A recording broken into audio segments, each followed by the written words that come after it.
for today's video, I will demonstrate on how to do the donning and doffing of PPE, or this what we call the personal protective equipment.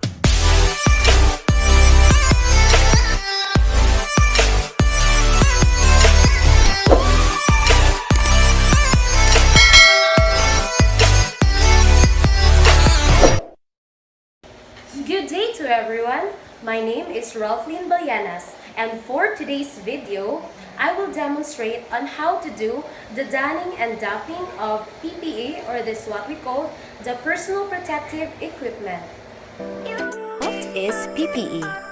Personal protective equipment, or PPE, is a precautionary step to protect yourself and the people around you. PPE is specialized clothing or equipment worn for protection against dangerous or infectious materials. PPE prevents contact with an infectious agent by creating a barrier between the potentially infectious material and the public health practitioner. So the purpose of PPE are the following. First, to stop or prevent the spread of illness or infection, protect their health, protect the client's health, protect their family's health, and last but not the least is to protect the community's health. So these are the following equipments. We have the mask, safety goggle or face shield, working gloves, soap with water or alcohol, and the gown. So let's move on to the following procedures. First is to perform a hand hygiene for about 15 to 20 seconds. Use soap water when your hands are visibly soiled. So I will use alcohol to disinfect my hands. Don the gown by first closing the strap at the back of the neck, then the waist, and then secure the whole clothing is covered. I will do this by the help of my assistant. We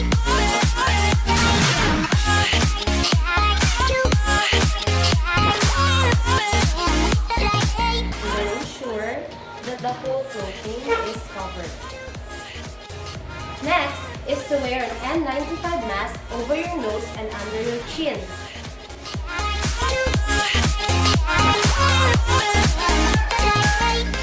Mold the nose strip to ensure a secure fit, and then check for air escapes.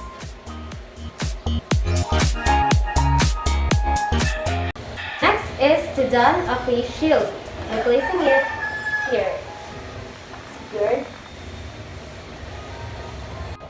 Next is to put on working gloves one at a time and make sure that there is no skin exposed.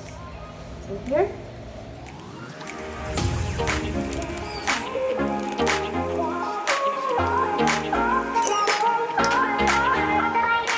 So we are now done in donning of PPE. Next one is doffing of PPE. So first, remove the gloves.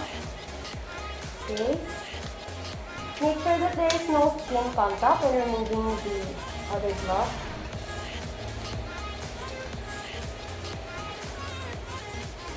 Okay.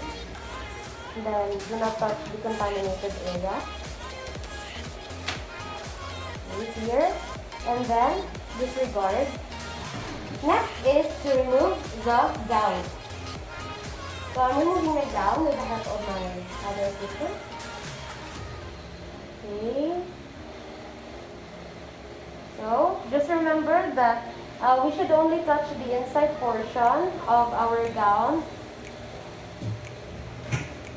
The inside. And then roll it into the bowl. Ayan.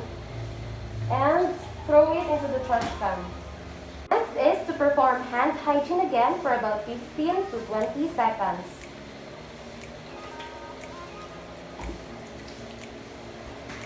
So after performing hand hygiene for 15 to 20 seconds, we can now remove our face shield. So do not touch the contaminated area. Only this one. And then disregard. Then afterwards, we should remove our N95 mask by also not touching the contaminated one. Then after this, you should throw it on the trash can on the infectious one. Next is to perform a hand hygiene again for about 15 to 20 seconds. So here we go, hand hygiene.